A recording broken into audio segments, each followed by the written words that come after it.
दोस्तों देखिए यहाँ पे भाभी जी जो है कि भोजपुरी एल्बम की शूटिंग कर रहे हैं और देखिए क्या बात है, भाभी जी आज अपने भक्ति में लीन हो चुकी हैं और देखिए माता रानी के मंदिर में आकर जो है कि बहुत बेहतरीन तरीके से अपना एल्बम शूट कर रही हैं। देखिए ये हमारे भोले बाबा, पार्वती मैया, देखिए साईं बाबा सब जा हमारे दुर्गा माता जी जो है कि नवरात्रि के समय में, देखिए क्या बात है। और देखिए ये भाभी जी का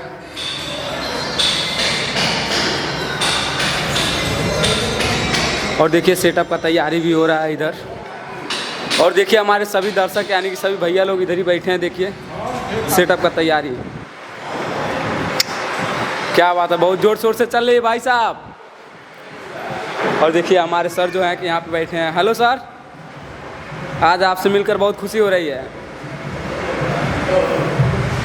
तो दोस्तों देखिए यहाँ पे जैसे कि आप लोग जान ही रहे हैं, भाभी जी एक बड़ी हस्ती हैं और इस चेहरे को मतलब कौन नहीं जानता है, शायद बल्कि कुछ ही लोग होंगे कि नहीं जानते होंगे, लेकिन पूरे हम लोग का यूपी उत्तर प्रदेश जानता है।